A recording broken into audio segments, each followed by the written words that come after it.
Assalamualaikum warahmatullahi wabarakatuh. Sobat cerdas, bagaimana kabarnya?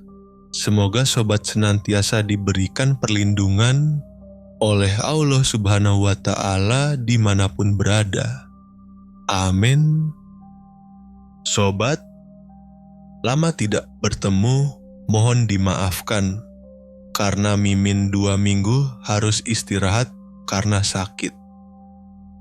Semoga sobat bisa memakluminya dan tetap menanti cerita-cerita horor di channel ini ya. Cerita kali ini berdasarkan kisah nyata yang terjadi di wilayah Sumatera Utara tentang seseorang yang menikah dengan bangsa jin. Tanpa banyak basa-basi, kita mulai ceritanya. Dari sini, tokoh utama dalam cerita ini kita samarkan saja namanya menjadi Pak Darlan. Ia adalah seorang buruh kebun sawit di pedalaman Sumatera Utara sekitar tahun 1970-an. Kala itu, wilayah tersebut masih dikelilingi oleh hutan lebat dan jalur kebun yang nyaris tak tersentuh pembangunan. Pada suatu sore, truk jemputan buruh telah bersiap untuk mengangkut para pekerja kembali ke jalan utama. Teman-teman Pak Darlan sudah menaiki kendaraan, tapi ia terlihat terakhir sedang duduk di batang sawit tua, mengikat sarung di pinggang. "Nanti nyusul aja," katanya singkat pada rekannya. Tapi setelah itu, ia tidak pernah terlihat lagi. Seminggu pertama, teman-temannya menduga ia tersesat. Minggu kedua, tim pencari menyusuri rimba, berteriak memanggil namanya, namun tak ada sahutan. Sebagian mulai berspekulasi. Mungkin ia sudah dimangsa harimau atau ular piton besar yang memang kadang terlihat melintasi kebun.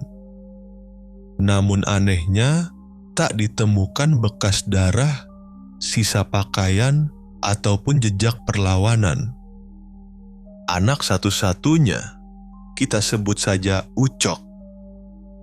Remaja lelaki berumur 17 tahun, tak percaya ayahnya begitu saja lenyap.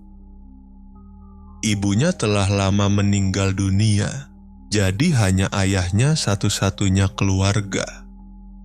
Ucok pergi menemui seorang kiai tua di kampung seberang yang dikenal masih memiliki mata dalam.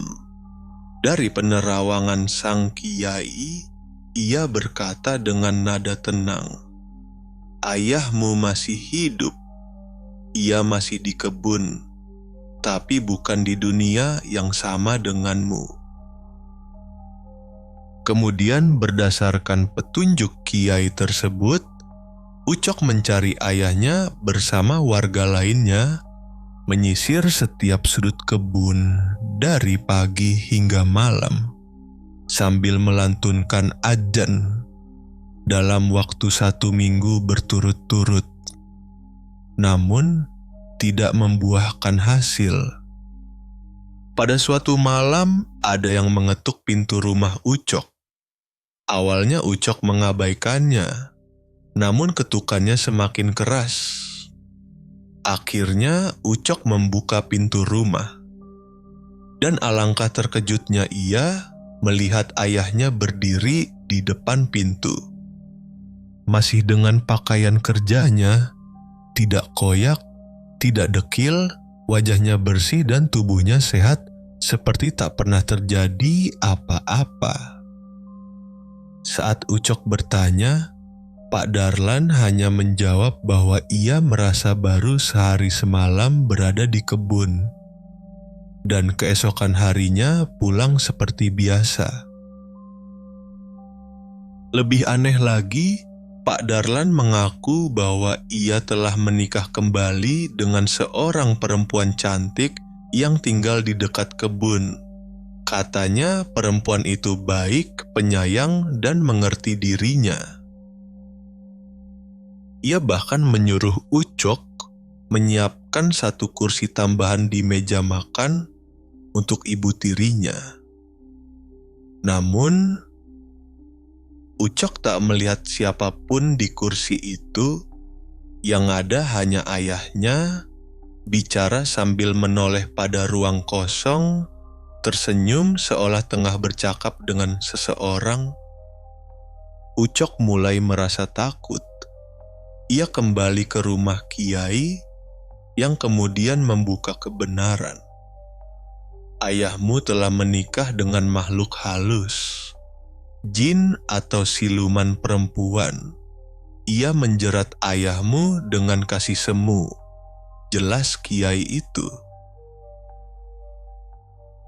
Pak Darlan pernah bercerita bahwa suatu malam, saat baru saja selesai makan bersama istri barunya di sebuah pondok kayu di tengah kebun, ia mendengar suara gemerisik dari semak-semak. Tak lama kemudian, muncul rombongan babi hutan besar berlari-lari ke arah mereka. "Jangan keluar, mereka buas," bisik istrinya lembut, sambil menarik tubuhnya ke balik dinding bambu.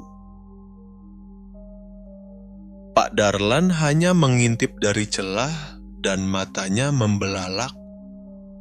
Babi-babi hutan itu anehnya memanggil namanya dengan suara parau. Tapi sang istri mencengkeram tangannya erat. "Itu bukan manusia, itu binatang. Mereka datang untuk mencelakaimu."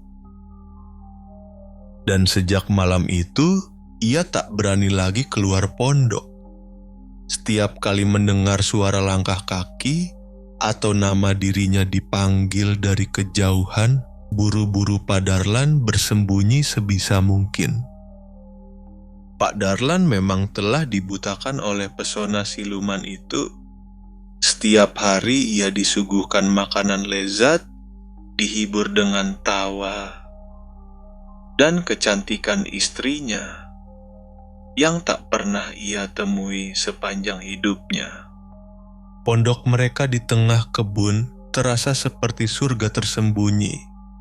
Tak ada rasa takut, tak ada waktu yang berjalan. Tapi, setiap malam ketika ia tertidur, ia selalu mendengar suara yang sama. "Bapak, Bapak, pulang, Pak." Awalnya samar, seperti bisikan angin. Namun makin lama, suara itu semakin jelas, semakin dekat, dan semakin menyayat hati. Suara itu terdengar seperti milik anaknya, Ucok. Kadang disertai isak tangis. Kadang hanya satu kalimat yang terulang-ulang, "Pak, pulanglah." Pak Darlan sontak berdiri, membuka pintu, dan di hadapannya hanya hutan gelap dan kabut.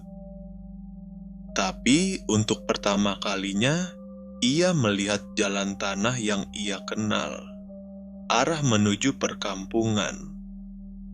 Saat ia hendak melangkah keluar, istrinya muncul menghalangi. "Kalau kau keluar, kau takkan bisa kembali padaku. Aku harus pulang. Anak itu memanggilku setiap malam," balas tegas Pak Darlan. Dengan satu tarikan nafas panjang, Pak Darlan melangkah keluar dari pondok. Angin dingin menerpa wajahnya. Di belakang, istrinya terus mengikutinya. namun ia tak menoleh. Langkahnya berat, tapi pasti. Dan malam itu juga ia tiba di rumah tepat 1 bulan setelah dinyatakan hilang. Kembali ke situasi saat ini.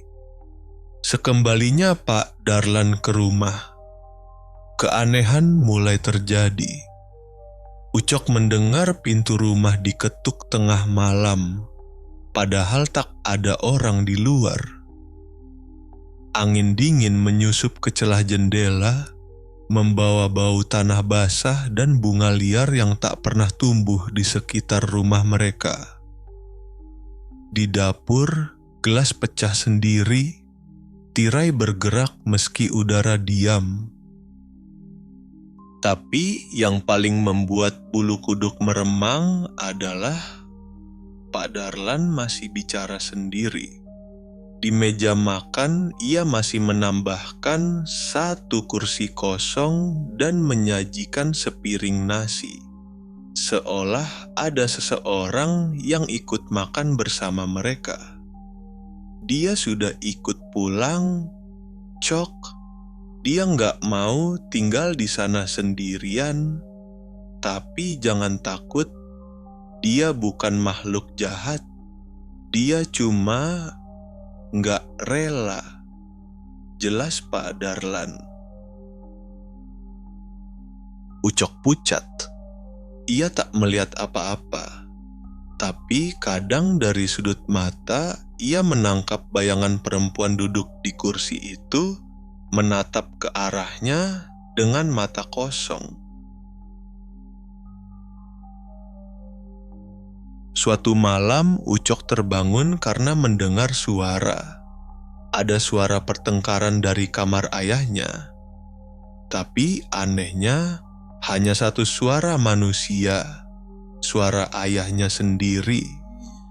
Ia marah, membentak, tapi terdengar seperti bicara pada bayangan. Pagi itu Pak Darlan terlihat tak bersemangat, dengan sekujur tubuhnya penuh luka cakar mengerikan. "Saya mau cerai," katanya lemah. Tapi dia tak mau pergi. Jelas Pak Darlan kepada Ucok. Sejak saat itu gangguan semakin menjadi-jadi. Piring pecah sendiri, lampu berkedip padahal tak ada korsleting. Angin dingin menusuk masuk tanpa arah. Dan pada suatu malam Ucok kesurupan. Ia tergeletak di lantai, tubuhnya kaku, dan dari mulutnya keluar suara perempuan. "Dia milikku. Kalian tak akan bisa ambil dia dariku." Ucapan itu mengguncang seluruh rumah.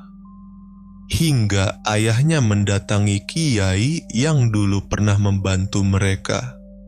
Kiai segera memutuskan untuk menggelar ruatan besar, melibatkan warga dan pembacaan ayat-ayat suci selama 3 malam berturut-turut. Garam ditabur di tiap sudut rumah dan semua cermin ditutup. Pada malam terakhir, terdengar jeritan panjang dari dalam kamar Pak Darlan. Suara yang seperti perpaduan tangis dan lolongan hewan. Ketika semua terperanjat masuk ke kamar, terlihat Pak Darlan ditemukan pingsan dengan luka-luka memanjang seperti cakaran di dada dan lengannya. Namun setelah malam itu, rumah mereka menjadi tenang. Tak ada lagi suara langkah di malam hari.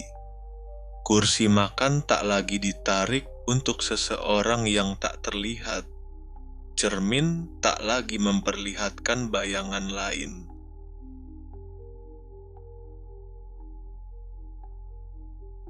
Pak Darlan hidup, tapi tidak seperti dulu. Ia jarang bicara. Matanya sayu, langkahnya berat. Adang duduk sendiri di teras menatap ke arah kebun sawit dengan pandangan kosong. Entah ia sedang mengenang atau masih mendengar panggilan yang tak bisa kita dengar. Baiklah sobat, sekian cerita kita hari ini. Kita bertemu lagi di cerita selanjutnya. Dan tetap dukung channel ini ya, dengan like, komen, dan subscribe. Terima kasih. Wassalamualaikum warahmatullahi wabarakatuh.